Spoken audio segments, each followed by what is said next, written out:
पिछली प्रस्तुति में हमने सुसमाचार शब्द का अर्थ निकाला और यीशु के चरित्र को मारे गए मेमने और यहूदा के सिन दोनों के रूप में देखा। संक्षेप में सुसमाचार यीशु की खुशखबरी है और यह खुशखबरी यह है कि यहूदा का सिन ब्रह्मांड में सबसे शक्तिशाली प्राणी हमसे इतना प्यार करता है कि उसने खुद को दीन किया और एक इंसान बन गया, जैसा कि एक मेमने का प्रतीक है, और वह मृत्यु को अपना लिया जिसके हम जिम्मेदार हैं ताकि हम जी सकें। मसीह ने जो हमें अद्भुत उपहार दिया है, इसके प्रकाश में प्रकाशित वाक्य की पुस्तक में वर्णन किया गया है कि कैसे 3 स्वर्गदूत पूरी मानवता से परमेश्वर और शैतान के बीच अंत समय के युद्ध में परमेश्वर का पक्ष लेने की अपील करते हैं ताकि वे अनंत जीवन का उपहार प्राप्त कर सके जो मसीह उन्हें देने के लिए मरा। इस कारण से मसीह को स्वीकार करना सबसे महत्वपूर्ण निर्णय है जो आप अपने पूरे जीवन में कभी भी कर सकते हैं। जैसे एक प्यार करने वाले माता पिता अपने बच्चे को एक बुरा या दर्दनाक निर्णय लेने से रोकने के लिए अपनी शक्ति में सब कुछ करेंगे, परमेश्वर आपको अपने पास वापस बुला रहे हैं ताकि वह आपको बचा सके। 3 दूतों के संदेश इसी के लिए हैं। आज आइए पहले स्वर्गदूत के संदेश में गहराई से उतरे और जाने यह वास्तव में हमें क्या करने के लिए कह रहा है। पहली स्वर्गदूत क्या कहती है? यदि हम याद करें तो पहले स्वर्गदूत का संदेश प्रकाशित वाक्य 14:6 और 7 में मिलता है और कहता है, फिर मैंने एक और स्वर्गदूत को बीच में उड़ते हुए देखा और उसके पास पृथ्वी पर रहने वाले हर एक जाति के लोगों को सुनाने के लिए अनंतकालीन सुसमाचार था, जनजाति, भाषा और लोग। उसने ऊंचे स्वर में कहा, परमेश्वर का भय मान और उसकी महिमा कर, क्योंकि उसके न्याय का समय आ पहुंचा है। जिसने आकाश, पृथ्वी, समुद्र और जल के सोते बनाए, उसकी उपासना करो। इस अनिवार्यता के महत्व पर 3 क्रियाओं के उपयोग के माध्यम से जोर दिया गया है जो हमें यहाँ करने की आज्ञा दी गई है। परमेश्वर से डरो, उसकी महिमा करो और उसकी पूजा करो। ईश्वर से डरना। डर एक ऐसा शब्द है जिसका इस्तेमाल हम तब करते हैं जब कोई चीज़ खतरनाक होती है। यह हमें उस खतरे से बचने के लिए कुछ करने के लिए प्रेरित करता है और आम तौर पर लड़ाई या उड़ान प्रतिक्रिया बनाता है। क्या इसका मतलब ये है कि परमेश्वर हानिकारक है या हमें चोट पहुंचाना चाहता है या हमें उससे छिपना या भागना चाहिए? शायद यहाँ डर की तुलना में उपयोग करने के लिए एक बेहतर शब्द भय है। हमें जो प्रयास करना चाहिए और अपने दिमाग को चारों ओर लपेटना चाहिए वह है परमेश्वर की महिमा। निर्गमन की पुस्तक बताती है कि कैसे मूसा पहाड़ पर चढ़ गया और परमेश्वर का चेहरा देखने के लिए कहा, लेकिन कहा गया, तुम मेरा चेहरा नहीं देख सकते क्योंकि ना ही कोई मुझे देख सकता है और जी सकता है। यहेजकेल अध्याय 1 में हमें यीशु का वर्णन चमकती हुई धातु और आग के रूप में भी मिलता है जिसके चारों ओर तेज रोशनी होती है, ठीक वैसे ही जैसे बारिश के दिन बादल में इंद्रधनुष दिखाई देता है। यीशु को देखते ही यहेजकेल कहता है कि वह तुरंत मुंह के बल गिर पड़ा और आराधना की। आप देखिए, हमें ईश्वर से डरना नहीं चाहिए क्योंकि हमारे बुरे इरादे हैं या वो हमें चोट पहुंचाना या मारना चाहते हैं। यह उसके प्रेमपूर्ण चरित्र के विपरीत है, लेकिन हमें परमेश्वर से डरना चाहिए क्योंकि उसकी शक्ति और महिमा इतनी महान है कि हमारे पापी पतित स्वभाव उसके संपर्क में नहीं रह सकते। उसकी पूर्णता और हमारे पाप मौलिक रूप से असंगत है, और फिर भी परमेश्वर हमारे प्रति इतना अद्भुत है कि वह हमें लगातार अपने पास बुला रहा है।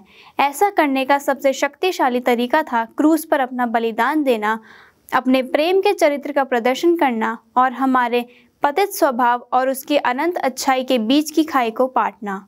हम यह भी देखते हैं कि वह अपनी सृष्टि की सुंदरता के द्वारा हमें वापस बुला रहा है और भविष्य वक्ताओं के माध्यम से उसने लोगों को युगों युगों के से चेतावनी देने के लिए भेजा है।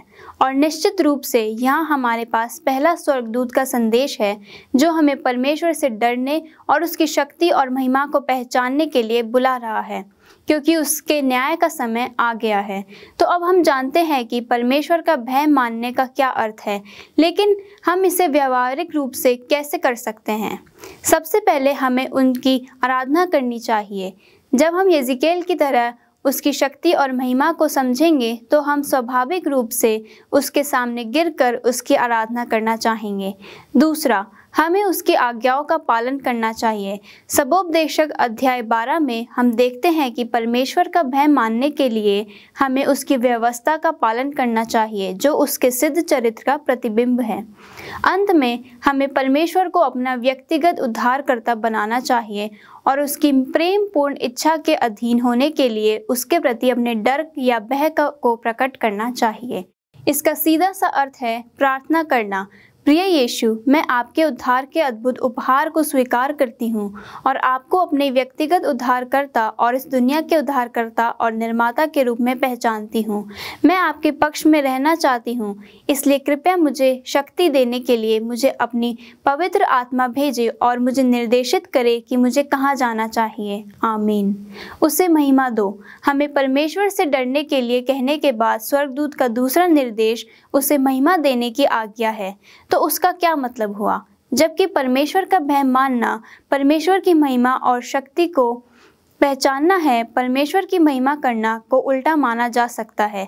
परमेश्वर की तुलना में हमारे अपने पतित स्वभाव को पहचानना। जितना अधिक समय हम मसीह के साथ बिताएंगे, उतना ही अधिक हम उसके जैसा बनना चाहेंगे। और क्योंकि उसके मार्ग हमारे मार्गों से ऊंचे हैं, हम स्वाभाविक रूप से अपनी खुद की टूटन को अधिक से अधिक देखेंगे। वाक्यांश परमेश्वर की महिमा करे बाइबल में कई बार प्रयोग किया जाता है, लेकिन आमतौर पर न्याय के संदर्भ में यहाँ कोई अपवाद नहीं है। स्वर्गदूत ने यह घोषणा करते हुए कि उसके न्याय का समय आ गया है, आवश्यकता को जोड़ा। परमेश्वर को महिमा देकर हम अपने स्वयं के मानवीय पाप को स्वीकार करते हैं। हम अपने अपराध को स्वीकार करते हैं, अपने पापों का पश्चाताप करते हैं और एक उद्धारकर्ता की आवश्यकता को पहचानते हैं, क्योंकि उसके न्याय का समय आ गया है। तो निर्णय क्या है? किसी मामले की सच्चाई का पता लगाने के लिए सबूतों को तोलना है। खैर, लौकिक अनुपात का अपराध शैतान द्वारा किया गया था जब उसने परमेश्वर के प्रेम पूर्ण चरित्र की अखंडता पर हमला किया था, लेकिन अंतिम निर्णय में परमेश्वर का नाम साफ हो जाएगा। यह कैसे होगा? बाइबल के अनुसार अंतिम निर्णय में 3 चरण होते हैं। पहले चरण में यीशु के लौटने से पहले हर कोई प्रकट करता है कि क्या वे यीशु के चरित्र में परिवर्तित हो गए हैं, और न्याय के दूसरे चरण में भाग लेने के लिए बचाए गए उत्थान।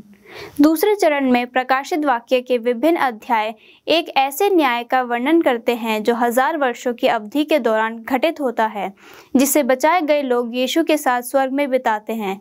इस समय के दौरान जब हम उसके सभी निर्णयों की जांच करते हैं और उन्हें सटीक और सत्य पाते हैं, तो परमेश्वर के चरित्र की पुष्टि होती है। इसके बाद प्रकाशित वाक्य 20 में वर्णित अंतिम न्याय का तीसरा चरण होगा, जब संपूर्ण ब्रह्मांड एक बार और हमेशा के लिए पाप से शुद्ध हो जाएगा। यदि आप अपने दिमाग को हमारी पहली प्रस्तुति पर वापस लाते हैं, तो आपको 1844 में हुई महान निराशा याद आ सकती है, जहां परमेश्वर के लोगों ने 2300 दिन की भविष्यवाणी और यीशु कब वापस आएंगे की गलत व्याख्या की थी, जबकि यीशु 1844 में नहीं लौटे। उस वर्ष कुछ हुआ। पहला फैसला शुरू हुआ। दैवीय कैलेंडर के अनुसार 1844 वह वर्ष था जब पहला चरण या पूर्व आगमन निर्णय शुरू हुआ था। इस तरह हम जानते हैं कि हम पृथ्वी के इतिहास के अंतिम दिनों में जी रहे हैं, और 3 स्वर्गदूतों के संदेश साझा करने के लिए इतने महत्वपूर्ण क्यों हैं। और सबसे महत्वपूर्ण बात, यीशु को स्वीकार करने में देर नहीं हुई है। तो अपने बारे में बताओ, क्या आप आज परमेश्वर का भय मानने और उसे महिमा देने का चुनाव करेंगे, यह जानते हुए कि उसका न्याय आ गया है और आपको एक उद्धारकर्ता की आवश्यकता है? परमेश्वर आपको बचाना चाहते हैं, वह पूरी दुनिया को बचाना चाहते हैं, लेकिन निर्णय आपका है। क्या आप आज इसके उद्धार के मुफ्त उपहार को स्वीकार करेंगे?